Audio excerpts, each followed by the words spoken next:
Welcome back to day 2 of our watercolor fruit series. Today we are painting a soft and juicy pear with its beautiful curves, gentle greens and a simple sliced view. This one's all about keeping it fresh and elegant. If you are new here, this is a part of a 7-day watercolor fruit series where we paint a new fruit in each video.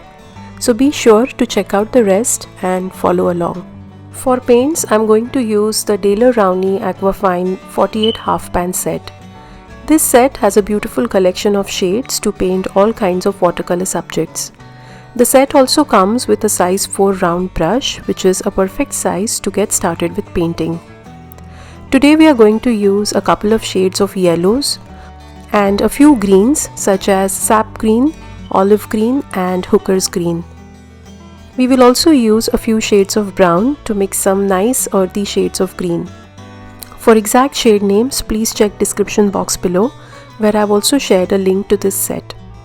For brushes, I am going to use the Princeton Velvet Touch Round Brush series in sizes 6 and 4 to paint larger areas, and long round 4 and 1 for detailing.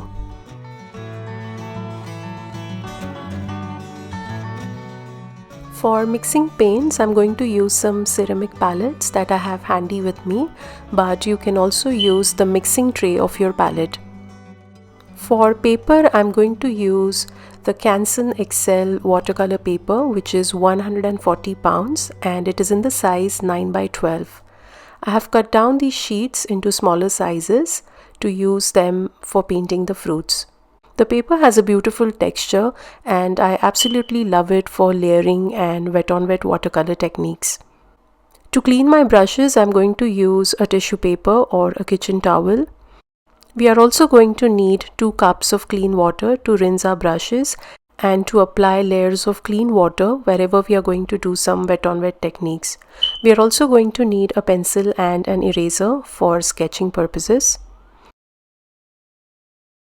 and a masking tape if you're using a loose sheet of paper like me to tape down your paper and hold it firmly, but this is completely optional. Feel free to pause here and sketch along using this outline as a reference. No need to be perfect, this is just a gentle guide before we dive in with color. Let's begin by mixing some lemon yellow onto the palette. I'm keeping the mixture very light and runny. I'm adding lots of water to this paint in order to get desired consistency. I'm also adding a bit of cadmium yellow to this mixture. Next, I'm also mixing a light mix of sap green and yellow. Now I've got my paints ready to go, so let's begin with our first gentle layer. For that, I'm going to use my size 6 round brush. Start by applying an even coat of clean water onto the entire surface of the pear. We want the surface to be moist and wet, ensuring there are no dry patches on the surface.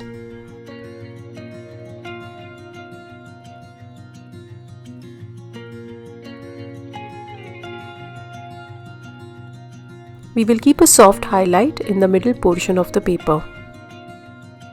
Then I'm going to drop in some yellow wash that we mixed earlier, starting from the top. I'm going to leave the white of the paper in the middle portion for highlights. As you come down near the base, add a slightly darker wash and with a light hand, softly blend the color on the wet surface. Next, I'm going to drop in the soft mix of sap green starting from the top, and as I come to the bottom, I will add a bit more and blend everything softly.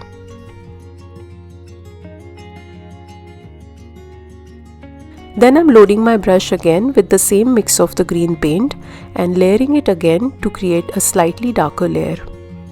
I'm softly blending everything, making sure the lighter base layer is not completely covered. The highlight is still visible.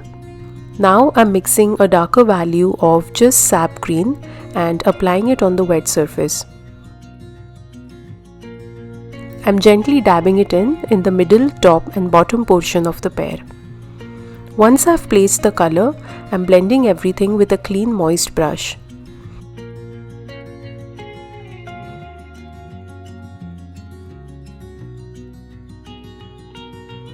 Be extra careful as you blend near the edges. I'm applying a slightly darker mix near the edge and letting it bleed.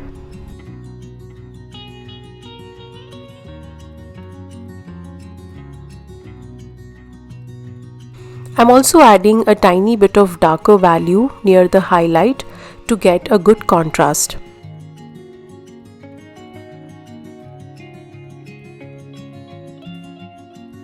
I'm simply dotting the paint around and allowing it to blend naturally.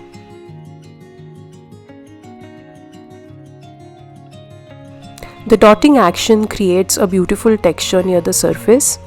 Let's take a closer look. As we wait for everything to dry before painting the leaves, let's paint the cut slice. Lighten your pencil marks if they are too dark.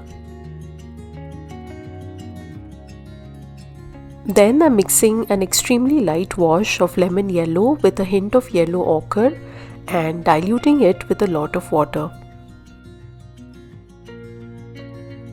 Apply this light wash onto the surface of the slice.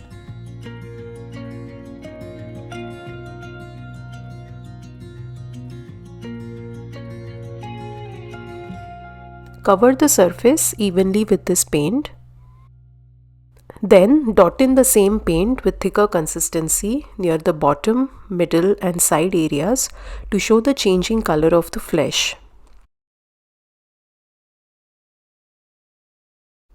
Then I'm going to draw a soft blurry line in the center of the fruit.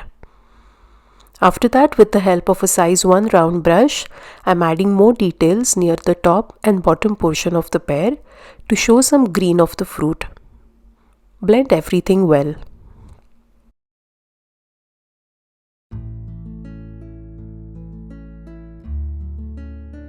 Let's take a closer look. If required, do some shading to bring out the colors. Next, we will paint the green portion of the pear as seen from the side angle. Using the small size round brush and the same green paint which we mixed earlier, I'm gently going to paint that area.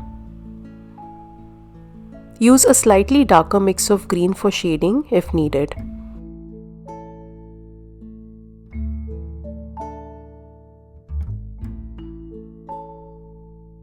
Take your time and blend everything nicely.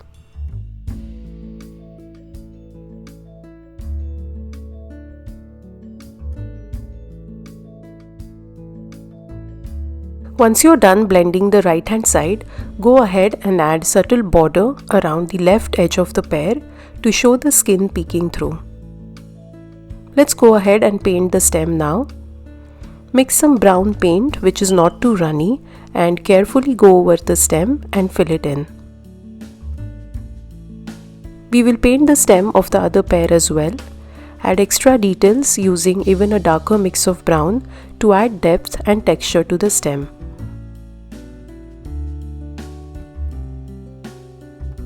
Let's paint the leaves now. I'm mixing a fresh batch of sap green and some brown, and then using my size 6 round brush, I'm going to paint the leaf in a loose manner. For added texture, you can lift some paint off using a clean moist brush.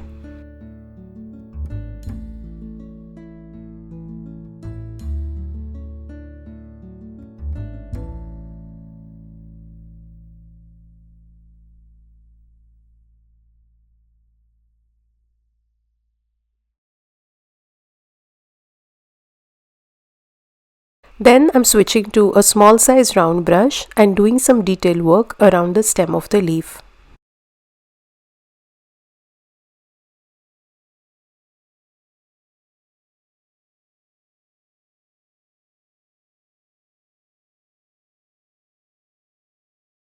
Now let's move over to the sliced pear and paint the seeds in the center.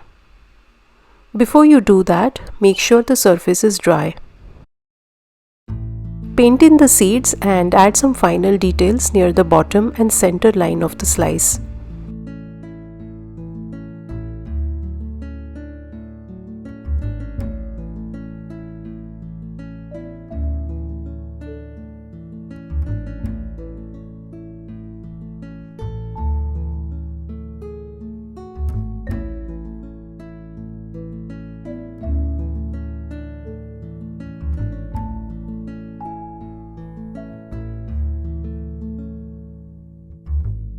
Let's add last few details on the whole pear before we call it complete.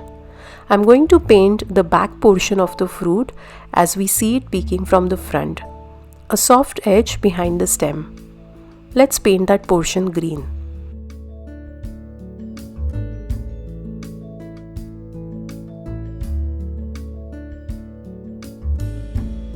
And finally, I'm going to add some veins on the leaf to give it some extra texture.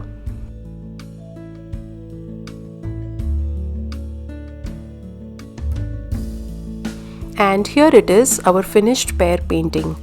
I love this part where we peel back the tape and see those crisp, clean edges. It really brings the whole piece together.